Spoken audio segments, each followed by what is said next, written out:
نبی پاک صلی اللہ علیہ وسلم پہاڑ پہ بیٹھ کے پڑھتے تھے رات کو، تو وہاں نا ابو سفیان بھی آ گئے سنتے سنتے، کیونکہ انہوں نے پابندی لگائی ہوئی تھی کہ کوئی بھی بندہ وہاں نہ جائے، سوشل بائیکاٹ معاذ اللہ کیا ہوا تھا، کوئی نہ ادھر جائے، تو سنتے سنتے ابو سفیان آ گئے۔ کہتے ہیں حضور قرآن پاک پڑھ رہے تھے تو مجھے لطف بڑا آیا سننے کا، تو وہاں ایک قریب جھاڑی تھی، تو ابو سفیان جھاڑی میں بیٹھ گئے۔ ساری رات نبی پاک نے قرآن پاک پڑھا اور ساری رات انہوں نے سنا۔ ہمیں اتنا ذائقہ بات سن کے بھی تو آنا چاہیے نا۔ کہتے ہیں اب مجھے نہیں پتا تھا کہ اخنس بن شریک بھی کہیں آیا ہوا ہے، اس نے بھی وہی بھی یہ دیکھنے آیا کہ کہیں کوئی وہاں آیا ہوا تو نہیں، وہ بھی کسی کونے میں جھاڑی میں بیٹھ گیا۔ حضور قرآن پاک کی تلاوت فرماتے رہے، وہ ساری رات سنتا رہا۔ ادھر سے کہیں ابو جال بھی آ گیا، پتھر دل تھا، پر میرے مصطفیٰ قرآن پڑھتے تھے تو کان اس کے بھی کھڑے ہو جایا کرتے۔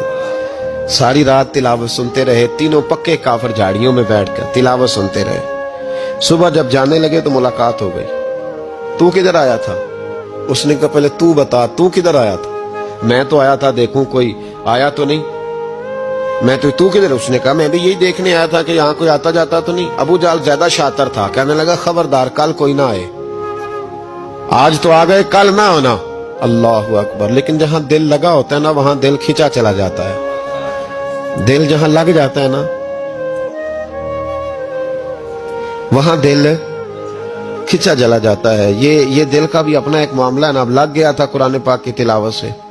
کہتے ہیں رات کو اپنی اپنی چارپائی پہ لیٹے، درد اگرچہ جان کو ذل ہے، میں کیا کروں میرا دل ہے، غمیش کا اگر نہ ہوتا تو غم روزگار ہوتا۔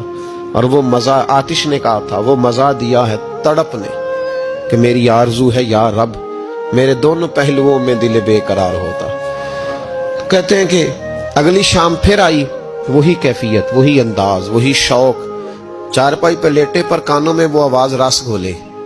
لیٹا نہ گیا، اٹھے پہنچے، لیکن آج جگہ بدل کے بیٹھ گئے تینوں۔ صبح ساری رات سنتے رہے محبوب کی تلاوت، صبح اٹھے تو پھر چوک میں ملاقات ہو گئی۔ تو کدھر آیا تھا؟ تو کدھر؟ ابھی بات ہونے۔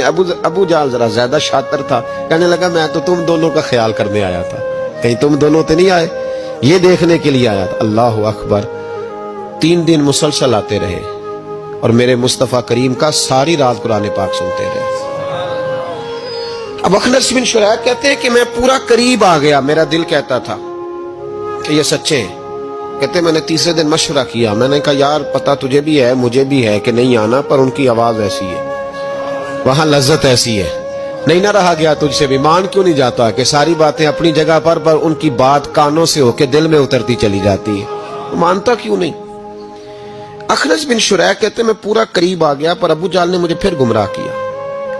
کہنے لگا یار یہیں رہے ہیں، بچپن بھی یہیں گزارا ہے، معاذ اللہ 2 ہاتھ ہیں 2 آنکھیں ہیں، سارا کچھ وہی ہے، کان پٹیاں سفید ہوئی ہیں تو کہتے میں اللہ کا نبی ہوں معاذ اللہ۔ اس نے وسوسہ اندوزی کی تو کہتے میں پھر بیک ہو گیا۔